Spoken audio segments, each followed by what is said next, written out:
training partners. Here come your training partners. So smart, so strong, so funny.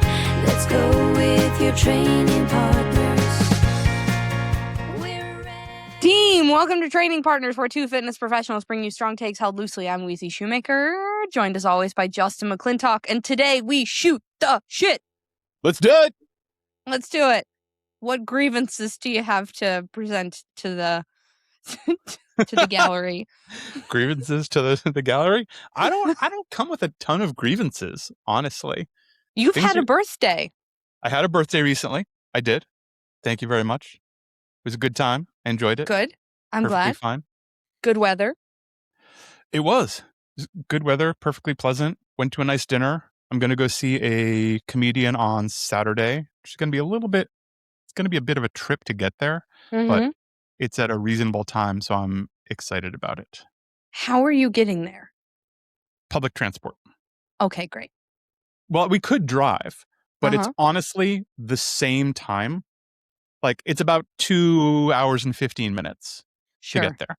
Sure. And it's that way if we drive or if we take public transportation. Yeah.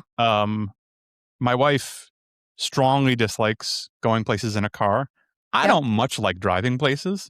Sure. And if we go on public transport, I can have drinks while listening to comedy.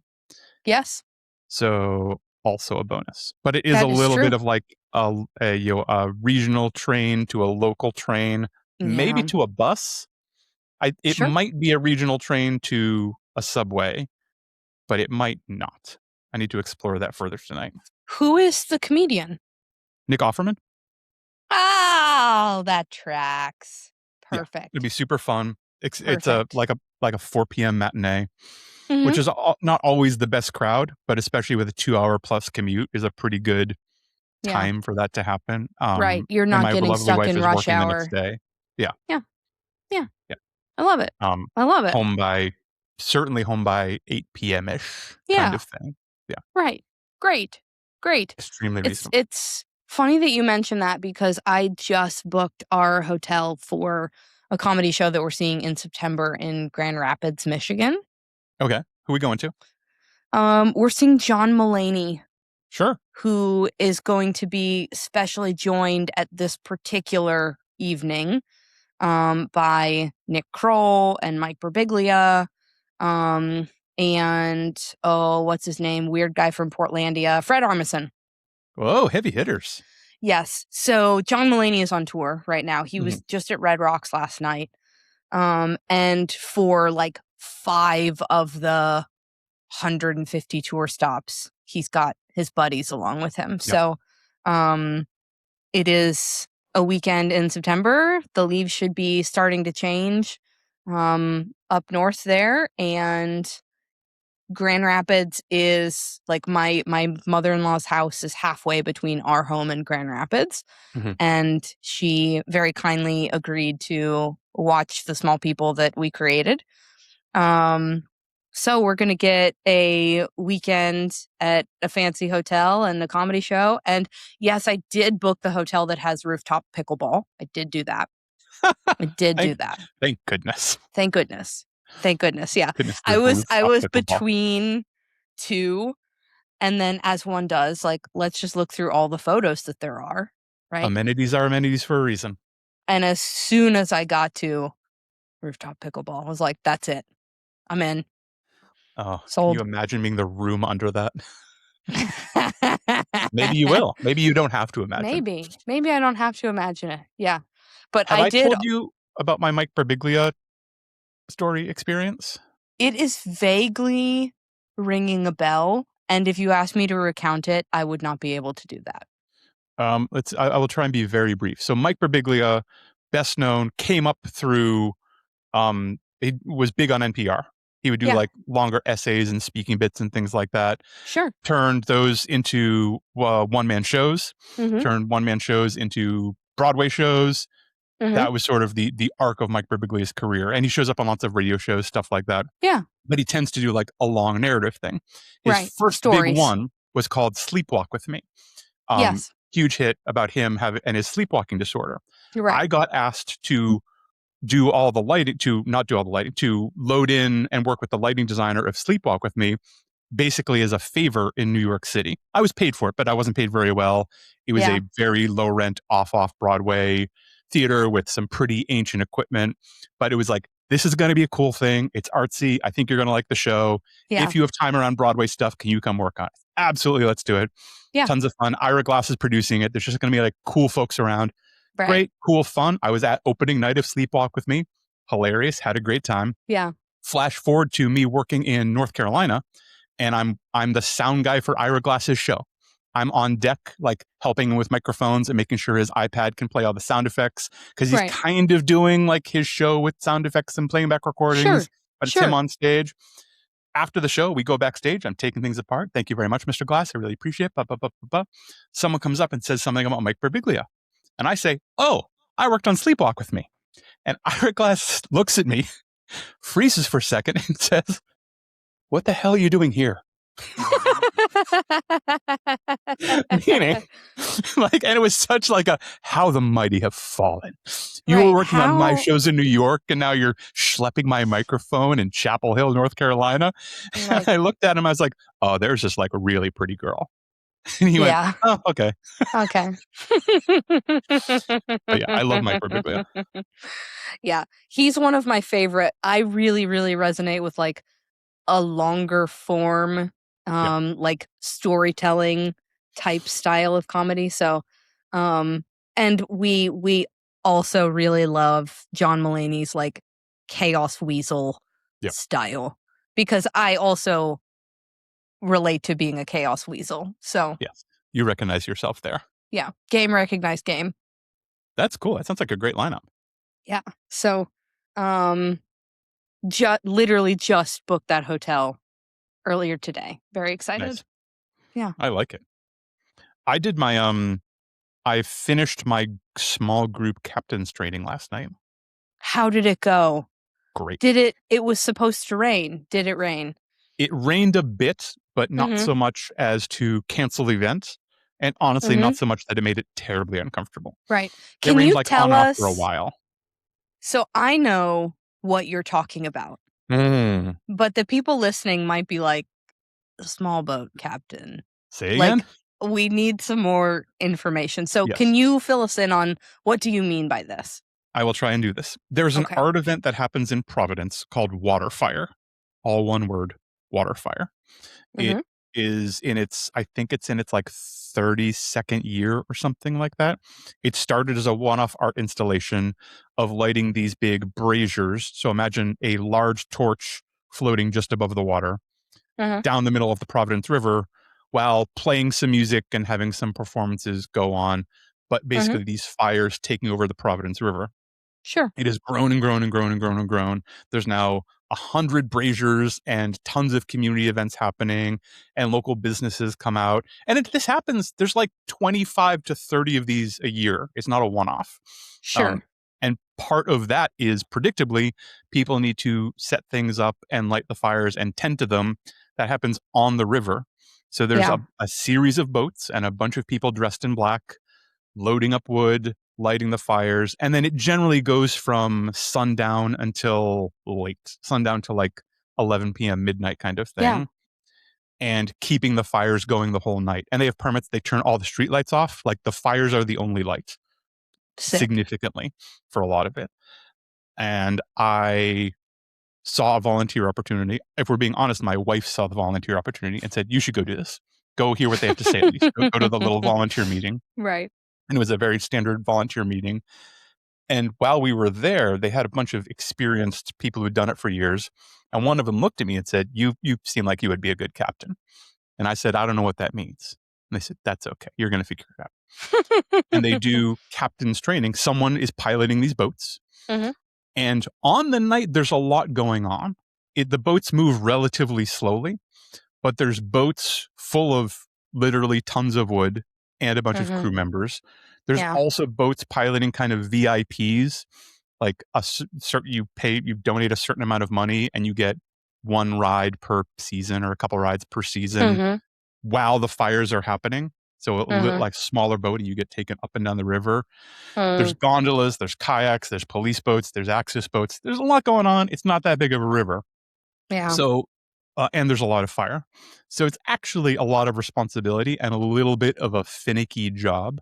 So I'm in the sure. process of becoming certified to captain those boats while the events are happening. Yep. But it seems to take most people 3 years. I think I could do this a year and a half. I Mm, don't think I'm going to be alone on a boat this year. I sure. suspect I'll be able to pilot a boat a bit of an event with another captain next to me, which Yeah. that is supposed to take a year. But Aha. people are saying nice things to me. I got told last night. Last night we did guest boat training, which is like the VIPs, 6 Mhm. people in a boat. It's a smaller boat. You drive it from the back with a rudder, as opposed to a lot of the other boats. You drive from the front with a steering wheel. Sure. Smaller, maneuverable, much more tippy. They don't sit very deep in the water. Mhm. I was asking questions about how many civilians, and you get people who've been like, you know, at a shindig drinking, and then they get loaded onto a boat. You got to manage them. Right. But I went up and down the river a couple times. At the end of it, a captain looked at me and said, "Honestly, I would put you on the river with this boat tomorrow. You're good to go. We don't need to do this anymore." And he didn't Sick. say that to anybody else. Aha. Mahaha. But I'm excited to have a thing to go do and Yeah. people to meet, and a place that I feel it's nice to feel useful in a way that isn't just fitness or Coaching. like Right. technical stuff. Like, oh, I Right. can just be useful here. Right. I'm so glad that you're able to do that because you are such an outgoing person. You're such a gregarious personality. Mm. And you speak to a lot of people, but you don't have a lot of face time. No, I do Um not. and I'm excited that you're going to have like kind of a third place to experience life as just Justin, not as Coach Justin. Yeah, it's really nice to be to have a place where no one knows my name. Like the Right. opposite of the Cheers thing, but you come in without any of that expectation. It's like Right. going to a new school and be like, "Wait a minute. I could be cool here." But it's Right. also I haven't told anyone that I have a lot of experience with like lighting and technical stuff because not I'm not against helping there, but I really don't want to be shoehorned Right. and Right. suddenly be the one in the scissor lift setting up all like the gallery events Right. when no, I want to go do all the river stuff. Right. But Yeah. I have a bunch of one-on-one captain's training scheduled for May. And then I think the first event is May 30th. And it's like a sun up to it. It's almost a 24-hour process. Gig. Sure. No one save a few of like the harried staff members actually need to see that 24 hours through. But there's Mhm. a from building stuff at sunset and organizing wood and things like that all the way through the last boat being taken out of the water. Mm. It's a whole long day. It's a long day. Yeah. You're well qualified for that, but we'll keep that on the DL. Quiet, quiet. And Yeah, we and won't tell listeners, don't you tell anybody. anybody. I'll tell these Don't people tell when I'm ready. anybody. That's It's right. fine. They'll figure it out. That's right. They'll figure it out. I'll be useful in the ways that I can be useful. I'm not withholding it, but I want to, do other Right. stuff You're not first. leading with it like, "Hi, I'm actually inherently qualified to do this." No. Well, that's also there's so much institutional knowledge there. Like I'm Sure. talking to people who've been piloting these boats for 25 years at this Right. event and have seen some stuff and Mhm. done some things. What Yeah. I'm not going to do is say, if I was going to tie this boat up, I would use a slightly different system in my Mm, first week. Like no. maybe we get in and I say, I think I know a way that would be slightly faster and safer for this if you guys are open to ideas. What do you Right. think? Like 6 months from now. Exactly. Right. In a very Right. small way that isn't just swinging my dick around. Right. Sure. I Yeah. kind of feel that way about my pickleball crew Yeah. that like I try not to play in a ton of sustained gear. Like I really prefer to play in unbranded stuff. And if somebody explicitly asks me what I do, I'll tell them. But I'm not like somebody next to me is rubbing their knee or rubbing their ankle or like hobbles off the court. I'm not going to come in and be like, "Hello, I'm Weezy Shoemaker. I own a gym aimed at doing exactly what." Blah, blah, blah, Yeah. blah. No thanks. Yuck, gross. I Yep. need a place too where I'm just a human. Yeah, that's it. Like it's it's turning that part of you off for a little while Right. can be great, especially when it's our job. Like, I Right. like my job.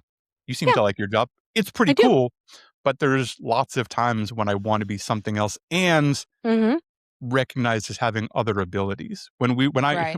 Back to when I was working in North Carolina, we had a running joke at one of the big theater in Durham that did a lot of the touring shows. I worked there kind of a lot. And Mm-hmm. I was one of the guys who could fix some of the more technical lighting equipment. Like, I had a lot Sure. of experience with what they call moving lights and automated stuff and just like Mm-hmm. fancier computer things. I had a decent amount of experience with that. So I would get to do it a lot. Yeah. But inevitably, if I was on stage doing something and I heard from across the stage, "Hey, Justin, can you come over here for a minute?" I just started saying, "Man, it must be heavy."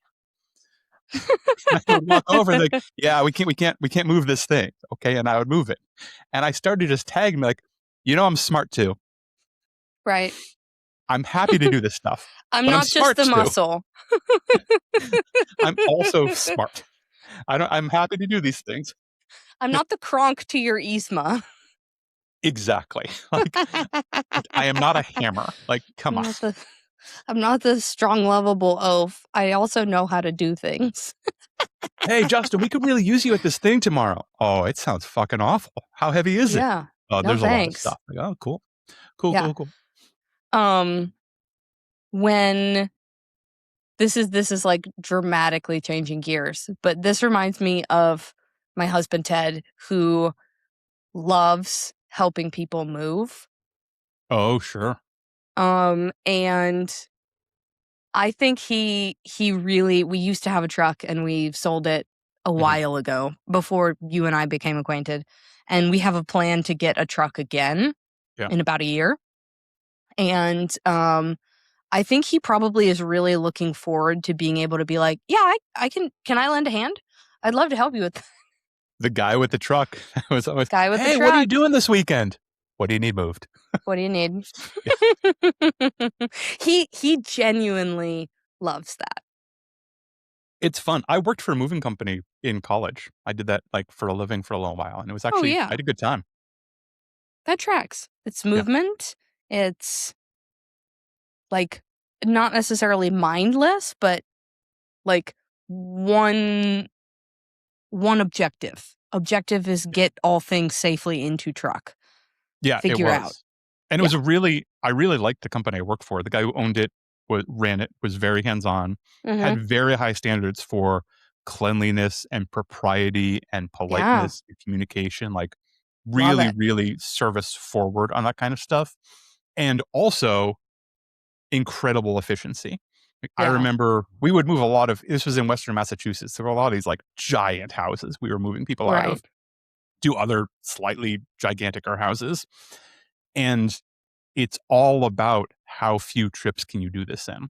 Right. Because all of the time is going up the stairs, going to the room, finding the thing, coming to the stairs, going to the truck, putting on the truck. You leave a guy in the truck to kind of arrange it most of the time. I would just like throw the stuff up there.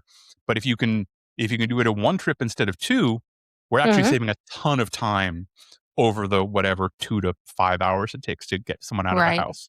Sure. So I really like this. And I suggest this for people moving. Do not empty your drawers. Leave them full. Don't empty your dresser. Don't empty your file cabinets. Don't leave everything full of everything. Yeah. If that's the way you want it at the other end, if that's how you're going to return it, just leave it. Right. And people thought that was very unusual, and we had so much fun. Yeah. But I remember walking up to like this like 5-foot tall file cabinet. Yeah. Full of stuff. And leaning it back a little bit and looking at my buddy and like, "All right, Jose, can you give me a hand with this?" And he looked at me and goes, "I mean, only if you can't do it yourself." "Okay." And I squatted down and picked up a 5-foot file cabinet and kind of leaned it back on my chest and walked it down a set of stairs and walked it out a door and walked it to a truck and threw it on a truck. And it was fine. Now, is that always the right move? No. No. But it really like instilled, like it worked with my work ethic so well. Yeah. Oh, sure. well, hold on. How can I be more efficient? Ooh, I have an empty hand. I'm going to put something in this hand. Ooh, I could put this thing on my back. Oh, I could stack this thing in this thing. All like, very safely and being very considerate of other people's belongings.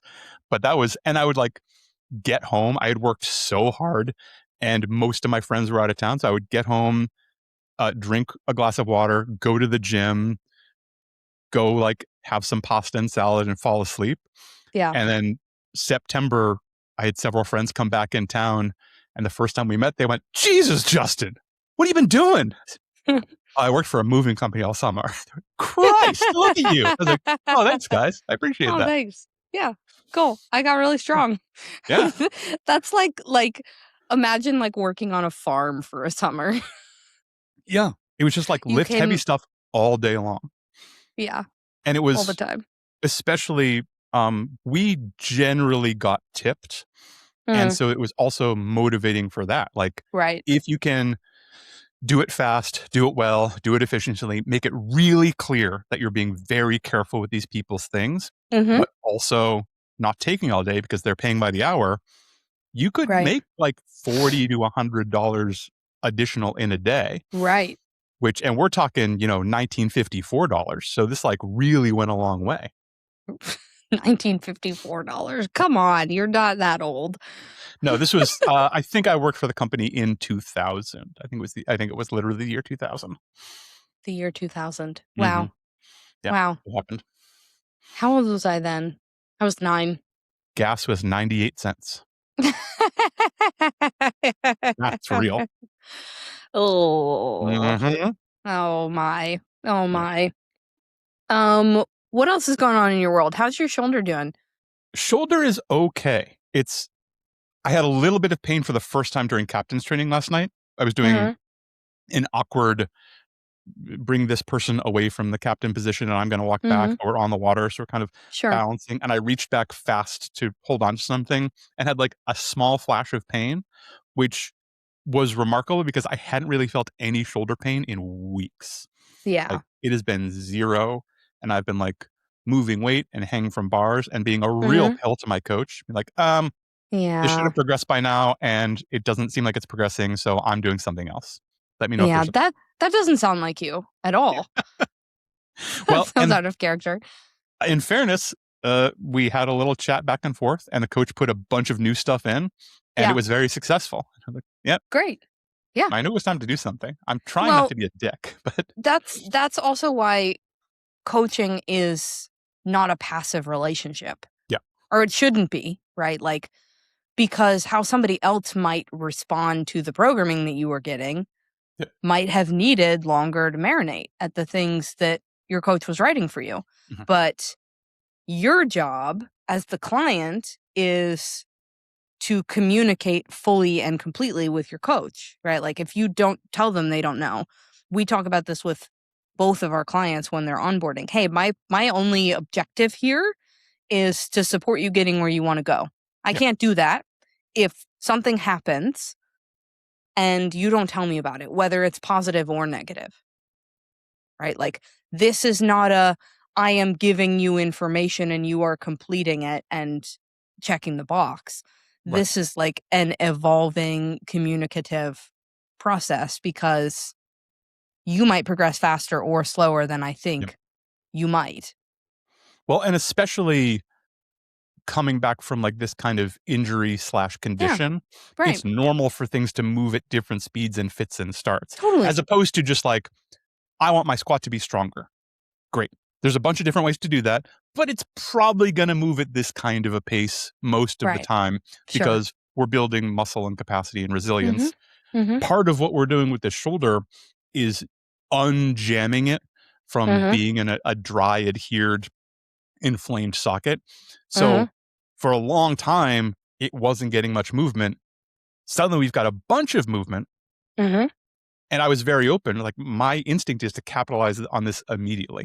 If I suddenly Right. have range, I want to work I wanna at load the it. absolute end of that range and load it until I'm almost crying, because this seems like a window. I know that the plan was to progress this other thing for the next 3 weeks and peak it. Mhm. I couldn't give a shit about my half kneeling single arm landmine press. What I care Right. about is my overall range of motion and strength. Right. Now, if you tell me that I'm skipping 3 steps and I got too excited, like, yeah. Before you do a Yeah. bar muscle up, maybe we should do an assisted hang from a bar and see Right. if you break down in tears. Oh, okay. That's a good point. Yeah, we Okay, should probably yeah, do that sure. first. Great. Right. But I will I'll burn the ships immediately and just move on to the next thing if I can. But that's also like the speed at which I tend to work at and think at, and isn't necessarily the best thing, which is why I also told my coach about it and didn't do other stuff in secret and start checking Didn't boxes. go totally rogue. Don't do that. Well, going do rogue. that. Have you ever had clients do that? I haven't had it happen much. It's been a very long time. But I've had clients who were like not recently. kind of communicative and doing well, and suddenly like got really quiet, but we're checking all the boxes and like, yep, workout completed, movements completed, felt good. It's like, okay, something changed here. Something changed, and then you'll talk with them. And it'll turn out like, oh, yeah, I mean, I was doing the workouts, but I was feeling X, Y, and Z about it. So I started doing this other thing and adding these other movements in. And I also started this dance class. And then I started doing all this other stuff. Like, okay, this makes sense. If you had told me that, we could have radically changed this program a while ago. Or decided that we shouldn't work together anymore because you want to do other stuff. Or all kinds of other stuff. You just pretended to work out for 3 weeks. Right. And it took me a while to figure out what was going on. Right. What's happening? That's a weird relationship. We need to chat. We need to talk. Yeah. That hasn't happened in a very long time. But that hasn't happened to me in a while either. Probably because we've both evolved as coaches and spidey senses have increased a little bit. Yep. At least a little bit. What's going on with you? Oh, I'm still in a rental car. Still. It's been weeks. Almost a month now. Yeah. If it's not resolved by the time that this episode drops, I'm significantly more unhappy about it. Because the rental car that I'm driving is a Mazda, which I've decided is the shittiest vehicle anyone could have. I hate it. What? It's a crossover, like it's like a small crossover. I don't like its infotainment system at all. Okay. And I am in the car for like at least 45 minutes a day. Yeah. And so that's a big time to like, hey, the thing that is supposed to work is not working. And so because of that, I have to drive in silence on the highway to go get my child and then put my child in the car who wants to listen to his music. And I can't put it on because the thing keeps coming in and out. And now he's screaming at me because I can't get it's very annoying to me. And I'm about to sound like such a brat, but I don't like whatever like leather blend they've outfitted the vehicle with. It's like much stickier than it should be. Oh, gross. Yeah, that sounds uncomfortable. Right, it's uncomfortable. And unpleasant. And I also don't like driving an all gas vehicle because I forget to fill up.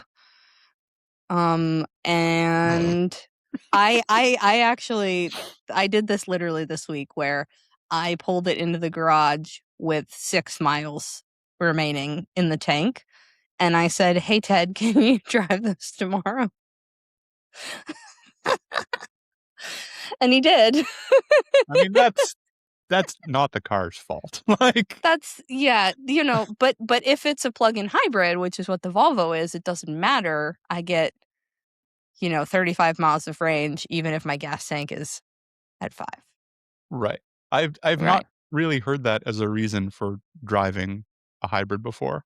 That it is good for forgetting to put gas in the gas tank of a car. Well, and here's the deal is that like there's a gas station that's really close to Sustained, but it would be really hard to get to going home from Sustained. Sure. Like because of where it's positioned and that you can't turn left out of it, it creates an obstacle to like I'm trying to get there. So ideal for going to on the way to Sustained. Correct. But then I typically don't remember that until I am like, oh, and I now need to be there to set up for the person who's going to be there in 20 minutes and I can't leaving spare 6 minutes early. Right, which I didn't do. Or like leaving early enough, and then Jack has now fully embraced 3, which he is not quite, but we know what is coming. Okay. And it is every bit as loud and obstinate as you'd expect it to be. Imagine me as like a wholly unregulated 3-year-old. Yeah. Madness. Right? Like that's it's madness. He is pure chaos. And so some days drop off is really, really easy. And some days it's like you're there for 15 minutes and there's not a goddamn thing you can do about it. Yeah. And so then also like, okay, well, cut the bullshit, Wheezy. You could just get gas on your way home. What if I have a client up until 5 o'clock and I know that I'm lifting and playing pickleball on that day and I have at least a 45-minute commute to go and get my son who might have a fit at pickup because he wants to be pushing the thing. And then I'm not going to get there until 6 o'clock. And to be kind parents, we should really be walking out the door by like 7, maybe 7:15 at the very latest so that they get a reasonable bedtime. Then, if I stop to get gas, I am removing 10 minutes from my perspective training time. Yeah, I could see. I don't believe you. I don't think you sincerely want this addressed. I don't think you want me to talk about this. Or I think this is a trap. I could just put it into the garage with 6 miles on the tank and say, "Hey Ted, can you drive the Mazda tomorrow?" And his workplace is a stone's throw from the Costco gas station, which has cheaper gas. Anyway. Yeah, that's it. That's it. None of this holds any water. None of this holds any water. This just in, Wheezy Shoemaker, selfish and scatterbrained. Next up, water is wet. Not to like rip the curtain open, but we just recorded a whole other episode about how important it is to like get started and make time for things that are important to you. And what would it look like if you were going to be successful at this? And it's like, and the answer is leave 6 minutes early. No, I can't do that. No, sorry. We're meal prepping and moving and momming and businessing and pickleballing and taking part in community events and helping women-owned businesses. But that's a hard stop at getting gas. That's a hard stop. That's a hard stop. Yeah. There it is. There it is. There it we is. Found the hard stop. That's my line in the sand. You mentioned the infotainment system often not working and having to drive in silence on the highway. Yes. The love of my life, my darling wife, strongly prefers to drive in complete silence. If I'm choosing to drive in silence anywhere, you need to check on my mental health. If she offers to put the radio on, I know that I have inadvertently, I do not do this on purpose, but it has been a hard day or a tough ride, or we're doing a long round trip, or like I'm giving off some kind of vibe that like I am at my wit's end. And she's like, oh, maybe we should put the radio on. And I feel, one, I'm relieved because I really like driving with music, but then I also feel bad because part of me is like, oh, what have I done? What have I done? I seemed frustrated or mean or irked or something. Sure. And she's like nosing this little pebble of dad rock over to me. Sure. Yeah, strongly prefers complete silence. We took a vacation in the Southwest, which we've talked about a little bit, and got a Jeep, and we're banging. I think we did 1,300 miles in like 8 days. Radio, I'm not sure the radio could power on. We never tried. Wow. Yeah. Okay. We really like to do like car karaoke. Literally the other end of the spectrum. Yeah. Yes. Literally the other edge. Yeah. Let's see what else is going on. Sustained got we moved the furniture around a little bit. Oh yeah, new benches, right? Yeah, we got new benches. We got rid of the snowdy benches. We got rid of the snows, kind of in the way. One of them I sold.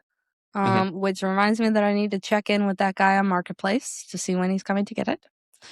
And the other one, Ted really wanted.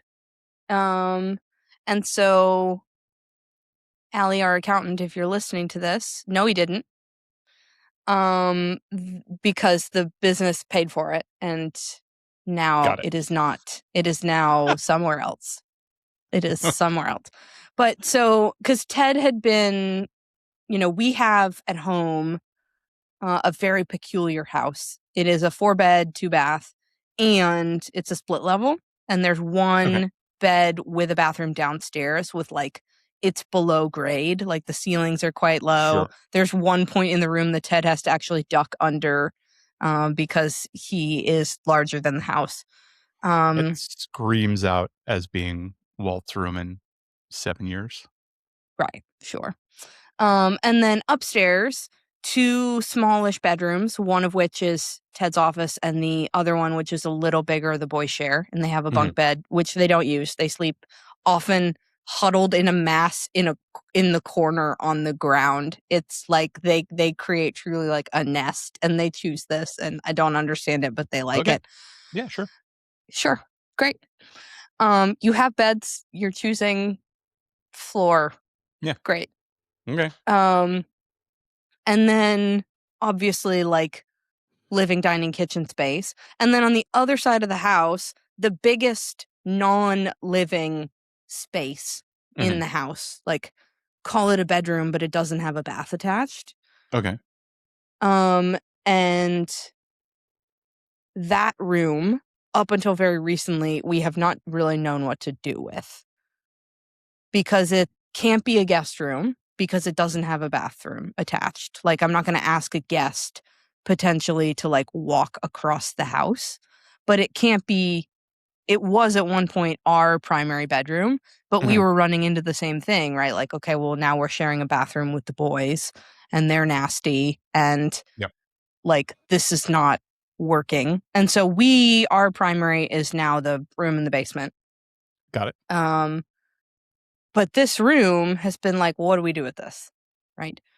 And so we recently decided, let's sell all of the shed gym equipment, which is in a detached garage in our backyard that we don't ever use. We used to quite a bit, and we never do anymore, to then create this big, beautiful side room with it's got some skylights. It has a really nice light. It's a beautiful room, but what do I do with it? Yeah. It's going to be both library and home gym. So that's a nice combination. Right. So putting in some built-in bookcases. Ted put in a Murphy bed so that should somebody be okay with staying there and crossing the house to go to the bathroom, we now have a space to offer them for that. Someone is coming by for a night or whatever. Right. Yeah. But I don't necessarily want to have an exclusive guest room, because then I have an entire room in my house that I don't ever use. Yeah. Right. So we got some vintage wingback chairs on Facebook Marketplace, and he's drawing off the plans for the built-ins. And we acquired a Peloton, and he really wanted, with all of the money he made from selling gym equipment outside, to buy a Snowed. And I said, well, it's funny that you mention that, because I have been feeling for a number of weeks that the Snoweds do not serve sustained. Yeah. I love the idea of them. And perhaps in a bigger space, they might work really well. Yeah. But what I need is square footage. Yeah. And I would really like a bench that I can roll away and put up on its side for the half of my clientele who don't need a bench. Yeah. And then it's out of the way. So sold one, brought the other home. Ted is very, very happy with it. He's now used it several times. This was 10 days ago. But he's yeah, this is really affecting my happiness and quality of life and access to fitness in really cool and meaningful ways. I'm sick. Kind of that was a great idea. Right. And then the business bought new benches for the business. And so then we can put all the money that we made from our personal home gym into something else. Do you want to, without taking it might be useful to do an episode on this kind of stuff Mhm. because the particulars are really important. Do you Mhm. want to describe what a snowed bench is for people? And then we Yeah. can like do a quick little like, because it's a very cool piece of equipment. And Yes. I immediately discounted it from my home gym, for example. Right. And I understand Totally. why it didn't work in sustained, but Right. it's kind of amazing for other It's situations incredible.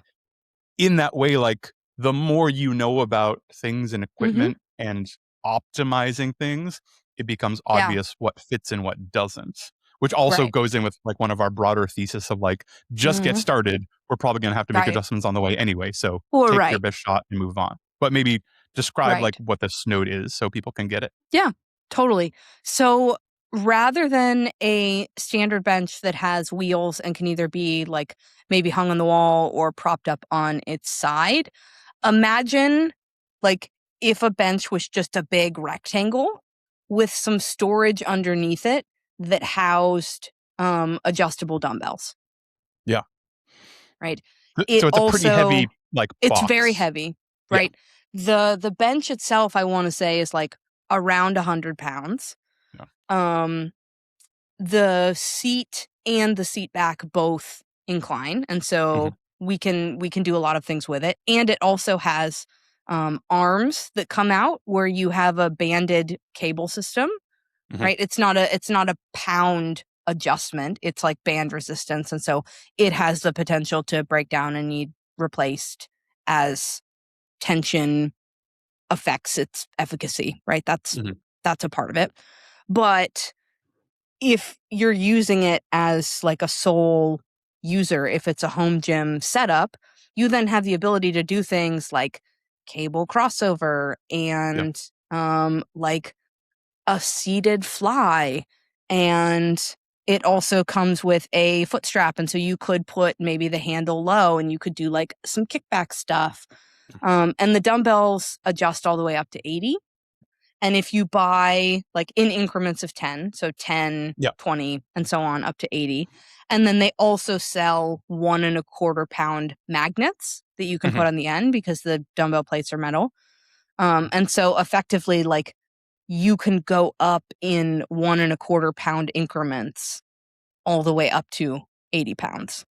Right. So it's a pretty versatile piece of equipment. It does have wheels. However, the lever to like lock and unlock the wheels is kind of cumbersome to get to.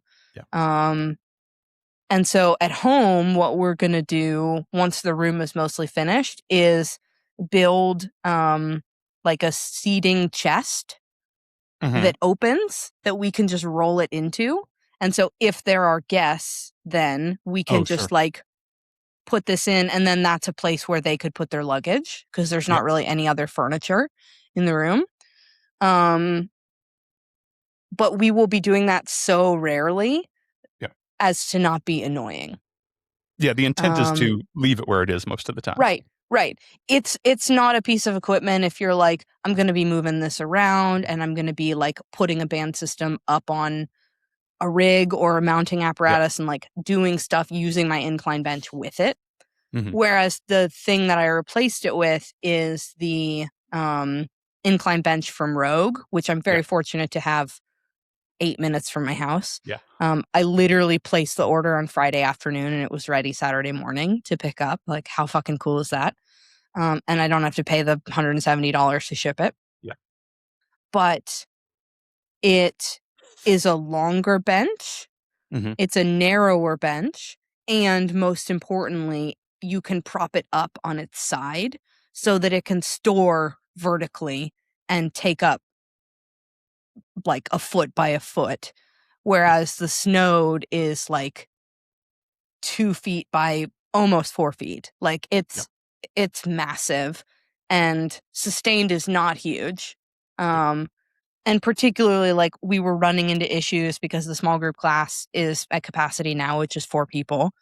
And it feels really cozy. And if somebody is like doing a landmine press, people were having to like hop over the benches to get around them. I'm like, nope, this is not going to be it. This can't do. So that happened as of time of recording a week ago.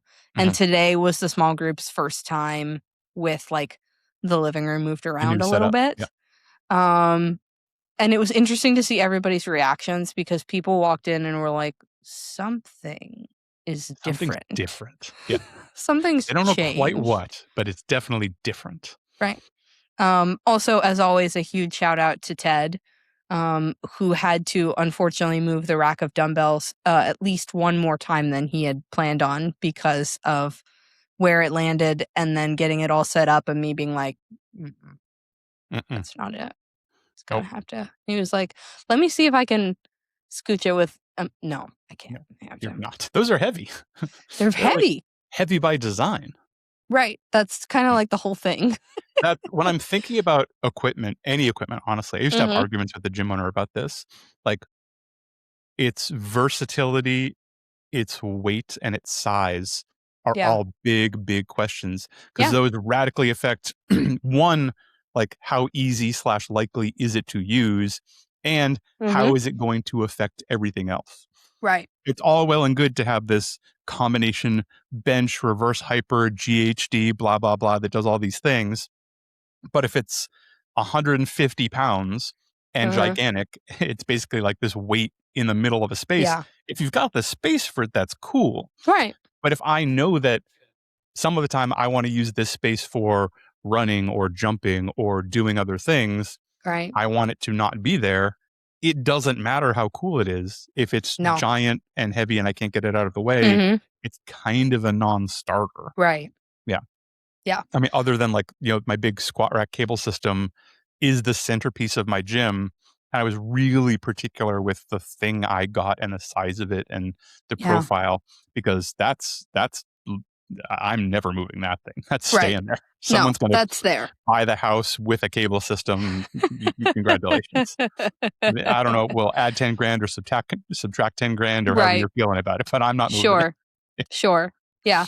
I think, and this kind of depends on like how long are we in this space, but the prospective next thing is try to take out the middle wall. Oh, okay.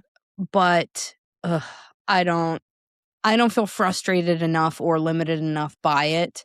And I know that there's electrical in it. Oh. And so it's like, yeah. I mean, it might be not that big a deal, but that's a thing. That's not just... It's a thing. You're not knocking that out on a weekend. No. And that too, because of where I am, like, absolutely would have to be an actual contractor, and before we would do it I would need to get the permits. Like, I don't know if I want to do that again. Maybe let's just like wait until I've bought my own building 4.5 years from now and can figure it out then. They're also like good. There's places where good enough is good enough, right? Like, which battles do we actually want to fight here? That's right. I have a thing next week at time of recording where I'm having some pretty significant electrical work done on the house. Yeah. And it means I'm going to be without power for all day. Yeah. Like, no electricity in the house all day long. Fine. I'm also slightly wrestling with, well, these people are going to be here, so I should probably be here because they're working in the house. I'm like, but then how do you do your job? How do I do my job? If I leave, I also have a big crazy dog who I'm going to lock on the second floor away from them, and they should be entering through the exterior basement. Like, no one should have access to anyone.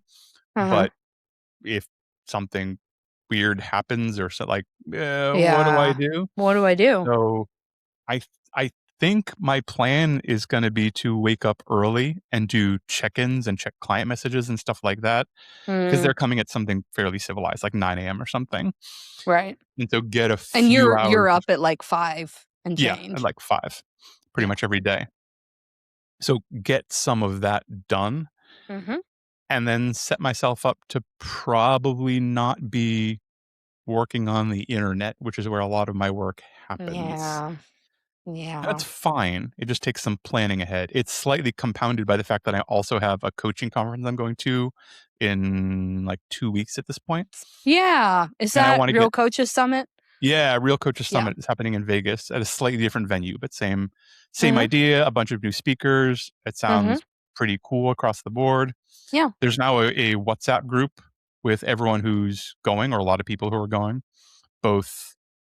And there's kind of a couple of threads. I don't use WhatsApp a lot. I've mostly used it with international clients, but there's kind of announcements about what's happening and then a general group chat. Right now, a significant amount of the group chat is about who's getting what tattoos while they're there Sure. and what artists they're going to, and should we do group plans to go get tattoos. And I am being a huge hit because there was a run where people were like, oh, right, well, I have this back tattoo and I forget about it all the time. And someone else was like, I just forgot I have this tattoo on my back. And I chimed in, guys, I don't think I have a tattoo on my back, but you guys are really making me wonder. What are we going to do?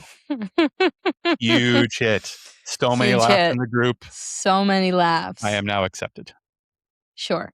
Good. Yeah. That's very, very good. I am not planning on getting any tattoos in Las Vegas. You don't have any tattoos.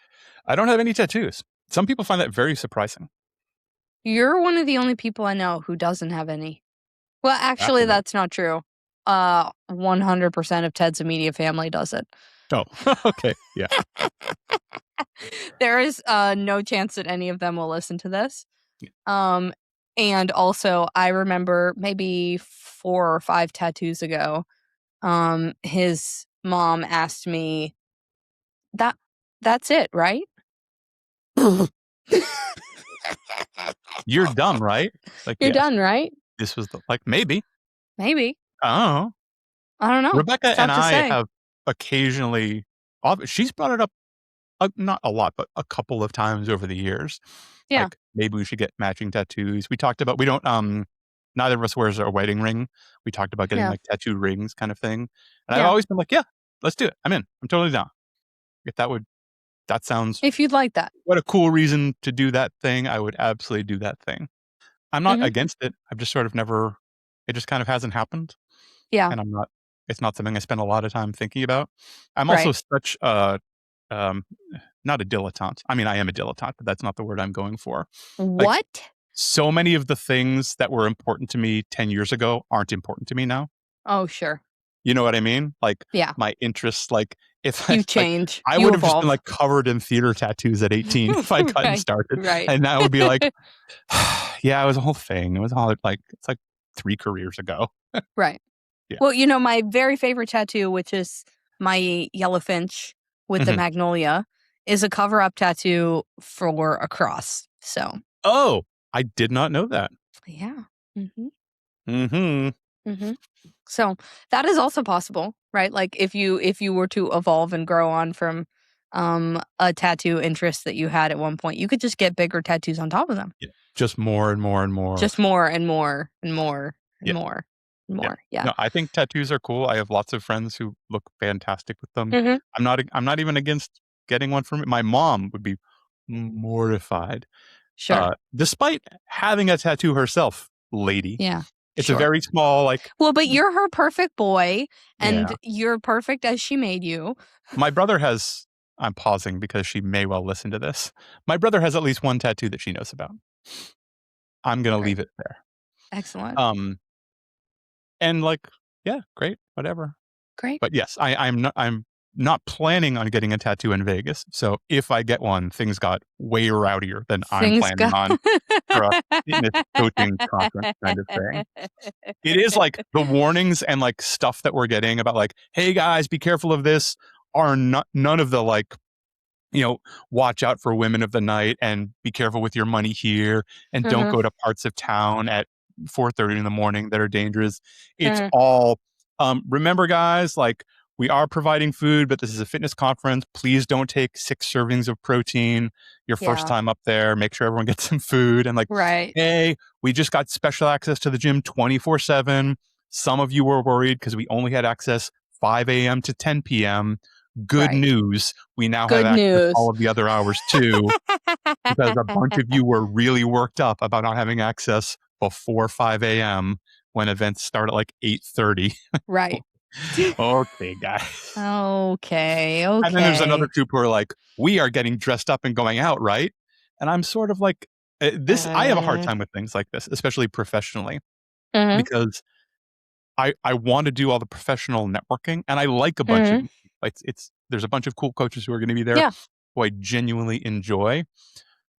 Going out with fitness people is always a little weird Yeah. because people are always like a little judgy or not everybody, but there can be an Yeah. aura We've of talked some about this in the people. past Yeah. when you went to the the thing in Dallas. the comfy but cute thing. Yeah. And people were like judging people for eating a cheeseburger in a pub. Right. Like, what's Like- wrong with you people? No. But I don't. So like, it's not always the most comfortable thing. Mhm. And also, like, I like these people, but they aren't my close friends. Sure. And I'm very happily married, and the business is doing well, but not so well that like I want to blow $2,000 on a thing. And it's pretty easy to just blow $2,000 on a night in Vegas. Yep. Like, I think I might don't just want to go to know. bed early. I think I'd be Yeah. very happy, like, going to the Mhm. dinner and maybe like 45 minutes at a social hour afterwards. But I Mhm. don't want to take a $45 cab to a $150 dinner, to a Yeah. $90 show, to Yeah. more drinks, to a thing, and then wake up not looking and feeling my best for all Day of the 2. education, which is the reason I'm actually there. Right. Sure. But it tends to turn me into a little bit of a shut-in at these things where people are Yeah. being nice and like inviting me out places. I'm like, Mhm. I'm probably gonna go drink some tonic and watch old Taskmasters in my room. I'm probably gonna sit in my bathrobe. Yeah, I'm gonna go. Though it is a Vegas hotel, we might like figure out if this like has a tub that's big enough and has hot tubs. That's Vegas true. hotels are one of the few places that often have tubs where I fit, which is fairly unusual. So it's kind of Yeah. exciting when I see a tub. Like, I could actually sit in that thing Mm. and be submerged. And then I do, and I'm like, this is really boring. I don't see why people like that. But the jets are kind of cool, and it's nice to be in a place where I don't feel like I'm just like falling out of it. Sure. Sure. This is like very, very, very abruptly changing gears, but when you said bath, my brain switched. So we are approaching the threshold of potty training Jack Jack, Sure. Yep, that makes sense. who is soon to be 3, and he is mostly potty trained at daycare Okay. because they have him on a really specific schedule, and that is harder for us to do because things are happening. Mhm. Right? Like, this is also an excuse and is something that we need to do to ensure that he becomes potty trained. And I don't particularly want to wake up in the middle of the night to get my almost 3-year-old to go sit on the toilet that he doesn't want to sit on to try Yeah. to pee. And so my children are very, very different, as is common with an oldest and the youngest. And Walter, my oldest, was very traumatized by the act of trying to go to the bathroom on the potty, because at one point he had a trainer potty. This is when he was about Jack Jack's age, that he thought he was sitting on to have a bowel movement, and he was Right. not sitting on it. He was sitting off the edge of it, Oh, and he made a mess down the side of it, which he then stepped in on his way up, oh. and then also like opened the door over it. And he really hates mess. And so then it was like, mess, I messed, there's a mess. And then was like scared to try again. Was like, no, I can't poop there because there might be mess. I mean, that's tough. Whereas Jack Jack has now twice pooped in the bathtub, Mm-hmm. and then we hear, Dada! I pooped! And then Ted will go in, and Jack Jack's like holding a turd. A very different reaction. A very different reaction. I mean, that sounds easier to manage. Like, it still requires management, but that sounds easier. You think about the logistics of pooping in a tub that you're in. Yep. That also has bath toys in it. Sure. that also has your hair in it. Uh-huh. It is not a fun situation for anybody involved. Yeah. But Jack is like, but now he's gotten in the habit of like, poops don't go in the bath. Poops Yeah. go in the potty. And you're Yeah. like, we know. We got to start doing that. I'm like, okay. Yeah. It's going to be some work, but I think I can get there. Right. Different children. Very different children. Rather different children. So, I don't remember. This was, is our mutual friend Mindy going on Real Coaches with you? Yep. She'll be there. Wonderful. I'm so glad for that. Yeah, me too. We actually talked about it in the past week. Yeah. She, we've connected as a result of Training Partners. So thank you very much, Training Partners, for that. And there was a like, hey, do you think maybe you might, like, not this year. Yeah. But maybe in the future. We'll see. Yeah. Maybe. Yeah. We'll see. Maybe. It's a cool conference. It's very well priced. Aram moves heaven and earth to like keep prices where they are and provide food and do that kind of stuff. So it is a nice thing to keep going. Yeah. I had somebody else within the last couple of days ask me if I would go to another Active Life Professional seminar in September. And it's a seminar I've already been to twice. Yeah. Like, no, I don't think that I would. No, that's like, I've already been to this. I've already done that. Like, right.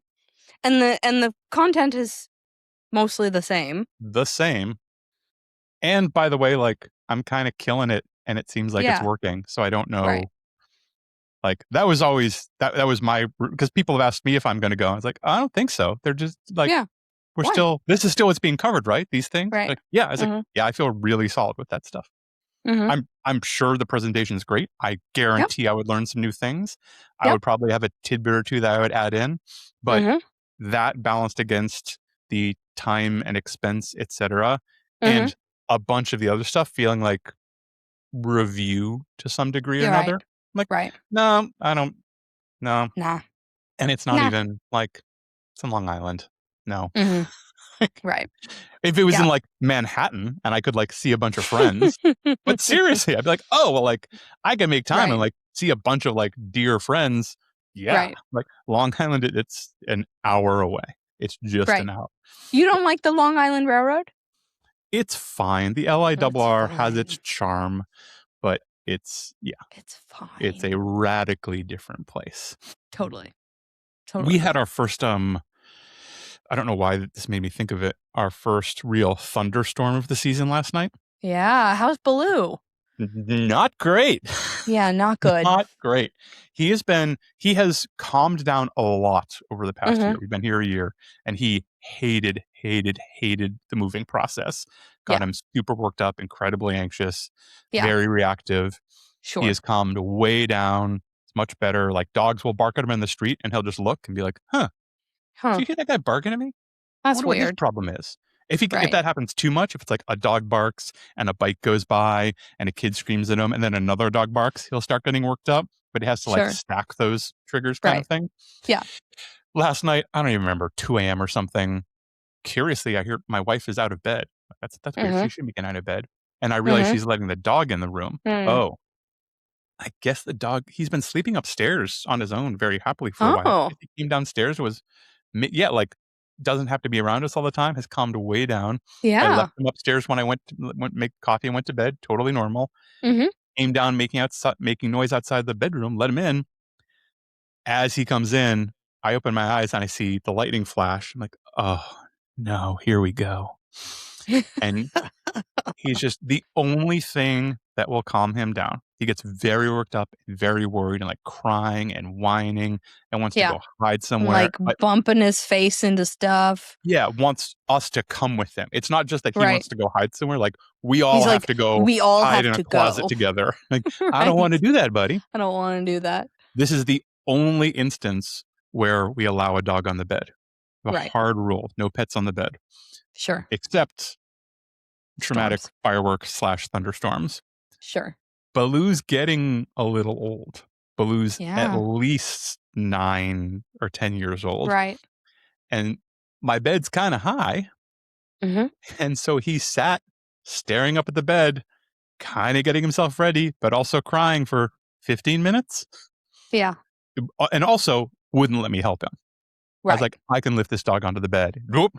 Like as soon as I went to touch him, he just like slammed on the ground and laid down. So I'm not letting Flop. that happen. It's like, Nope. well, that's fine. Then jump up here. That's Like, fine. well, I don't think I can. Well, then I go don't think- lie in your bed. And like Rebecca, like got No, a I weighted don't think I blanket, can do that. like made him a little weighted blanket nest and put it on top of him. Nothing. So No. and finally he got up in the bed and nearly pushed my wife off the bed, and then spent the rest of the night just digging his claws into my back and neck every once in a Yeah. while. And Yeah. it was an uneven night of sleep. I think I would describe it as uneven. Yeah. That sounds correct. Yeah. That sounds correct. We have actually recently evolved from letting Betty sleep in the bed with us, because she sleeps a little bit like dead deer, Okay. which is to say, like fully locked out, Okay. all like rigor full mortis, claws. Yep. all limbs. And she has quite long legs for her frame. She's relatively petite. She's probably like maybe 30 pounds. She's a relatively small dog, but like built kind of like a fox, Oh, okay. Yeah. like high off the ground. And so imagine that stretched out. Like it's a different conversation if you're curled up in a little ball on the corner of the bed than if you are in between us, like in This high isn't plank. really working anymore. Right. And so we got her a bed and we put it right next to my nightstand. And so she's like right next to me. And she uses it unless I get up to go to the bathroom in the middle of the night. And then Okay. when I return, there is Betty. Yeah. And if I try to move her at that point, I get. So then it just becomes, all right, well, guess it's spoon Betty under the weighted blanket time. I guess this is how we're living I now. guess this is it. Yep. Which like doesn't happen all the time. But it is definitely a change from like free reign. And Mac has always slept on his bed. Okay. He's also quite a bit larger. So like similar to Baloo, it's not gonna happen. Yeah, that's part. Like when we had cats and stuff, cats were generally allowed on the bed because they would Right. almost always go down to a corner, curl up in, In a a tiny donut. ball. It was fine. Occasionally, like pat my feet or something, Right. but didn't prevent sleep or movement or anything Right. else. Like 100 pounds of beast is all. Like that's just another person. Right. That's just like it's a whole nother creature in the way, and it's Right. you know there's not really enough room. There's not. No.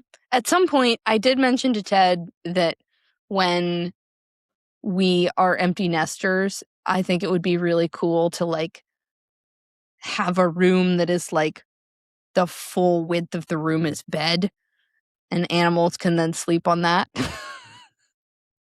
And he was like, that's quite the idea. Just Thank a you. padded room. Yeah. When you say it that way. I mean, I think that's you could just like throw some hay down. Like there's other ways to do this. Yeah, that's true. But like I want to sleep there too. Now it Right. becomes clear. Right. Okay. So like this is the place in which people and animals can coexist. There is if you make this, even if it's not that big, Okay. let's say it's a 10-foot by 10-foot room Sure. and the entire thing is mattress. Mm-hmm. Every single person who sees that it exists is going to assume a bunch of stuff about your lifestyle, which may or may not be true at that time. But if I open a door, I'm like, the whole thing is mattress. Why didn't you just like hang a neon sign that says "fuck pad"? And like, I wouldn't have opened the door. I would have been like, oh, I know what happened from there. I don't need to. I don't Yeah. need to see. And then you're like, no, the animals are allowed too. Okay, I'm okay, calling. great. I'm out. I'm making some reports. I'm deeply uncomfortable. This is one of the things that I said that I don't think I'm actually serious. And if it happened, it'd be fine. Yeah. Yeah. It'd be fine. It'd be great. It'd be fine. It'd be fine. The logistics will take a little bit of work. And also, I imagine, particularly like if Betty lives a very long time, like she would want to sleep as close to me as possible. And so it does not matter if the bed is 10 by 10. Betty is going to be right here. On top of you. In which Right. case you're like, wait a minute. We Wait a aren't minute. using 85 square feet of the bed we created Right. here. we just created super bed and now it's wasted. So much of it isn't used. So much of it isn't used. It's good that you have a plan. Right. At time of recording, we are strongly considering buying a new couch. Big move. We've been talking about this particular couch for almost 3 full years. And Oh. so it feels like probably Yeah. it's just time. I feel like you probably. You sure you don't want to do some more research? But what if tomorrow an even better couch gets made? Right. Well, see, Couch that's technology the thing. moves so quickly What these if? days. Well, yeah. I mean, truly, like they're probably about as good as they're going to be. Yeah, they kind of are what they are. I mean, but a big part of the consideration, like our kids are messy, Mhm. and like they get slightly less messier as they get older. Yeah. Potentially. And so then we're wondering, like, okay, are we at the threshold where this makes sense? And granted, all removable pads, like, can wash everything. And how often do you actually do that? Yeah. Because when you do that, you cannot use your couch then. Mhm. And it takes 2, sometimes 3 full loads of laundry to do it. Like, Yep. realistically, even if they are removable, that's like maybe a quarterly thing, if that. And so, like, if my children are messy consistently all the time, I don't necessarily want to drop like $2,000 on a sofa that's going to be ruined when I have a sofa that can be ruined for free right now. Yeah, 100%. We've gone through this with pet damage stuff. Yeah, sure. This is happening, but honestly, it's going to That's keep fine. happening. So are Right. we going to replace this thing that needs Mhm. replacing with something else that is just going to get destroyed? Right. Or do we kind of manage this to the best of our ability for a while? Right. Right. So the really, I imagine by the time that this airs, we will have an answer to the question of did we get the couch? Because right now it is $800 off. Ooh. Yeah. And it's a Costco couch. It's modular, it's massive. Like it's like a cloud sectional, basically. Yep. And it is usually available in stores like around the holidays every Mhm. year. And then they take it out of stores, it's only available online, and it's $800 more. But right now, it's available online for the in-store price, which means that they bring it to you and they set it up. Ooh. Whereas, like, yeah, could we just, because we had said, let's plan to buy it this fall, but then that requires us to rent a truck and transport it and set it up. Whereas if it ships to us, they do white glove service. Yeah. That's really appealing. And the ball is really in Ted's court because he is the one who is currently inconvenienced by our couch situation, because I am the queen of the corner and I get the comfortable side. Mhm. And he right now is like, I just sit. What happens if we both want to lay down? Where the new couch will solve that problem. That is similar to my situation. So Ted, I Mhm. understand. Yeah. We, a number of years ago, swapped over to an L-shaped couch, and I've seen what the L looks like. I've laid down on it a couple times, but Yeah. the L is not my spot. That's not for you. When we That's not for you. bought this house on our final walkthrough, we came through and they had done a really nice job staging it. They had like used an artist. There was a whole thing involved in staging the house. Sure. And much to our surprise, there were a number of things still left in the house. Yeah. And it's that on final walkthrough, 45 minutes before we sign the papers. Once we sign it, everything in those four walls becomes ours. That's Right. part of the deal. And we walked in, and the couch that was there for staging was still there. And it is not the most beautiful couch in the world, but it is an L-shaped couch, and it fits the room pretty well, and it's big. It's like 9 feet by 7 feet or something. Right. It is massive. Sure. And we're like, oh my goodness, this couch is here. And the couch, which I earlier referenced that we never replaced because it just was going to get ruined in Philly, we were like, oh, well, we don't need to move the pretty much ruined couch. We can just kind of use this couch for a while and replace it whenever. Upon moving into the house, I now realize why the couch is still there, because it would be pretty much impossible to get it out. They removed sections of railing and stuff to get it in once upon a time and then replace that railing. This is your couch now. This couch would require a chainsaw to get it out of the house.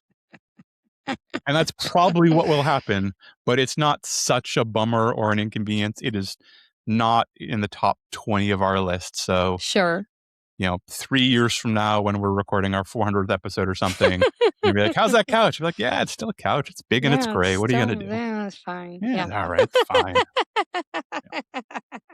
But it's there. We're like, oh, okay. Right. Sure. Great. We also, there were like 3 TVs left here also, which are all bigger and newer than our TV. So we just left our TV on the wall in a place in Philly. For all I know, they're still using it and watching it. Great. Just mounted on the wall. Yeah, great. Fantastic. Can I just leave that? And they're like, yeah, you can do whatever you want. Great. Leaving it. We're out of here. Leaving that. Goodbye. Yeah. This whole process is still weird. Right. Yeah. I will sell you the place I've dwelled. Goodbye. Yeah. And now and now it's yours. Right. And I know that's how all of the other transactions work, but now you own the land. It feels different. And everything in these 4 walls. Right. Okay, great. Okay. Sure. I mean, fine. Yeah, fine enough. I'm good with it. I bought this castle and all of the fixtures in it. Yes. Leave. Everything I can see from this point is mine.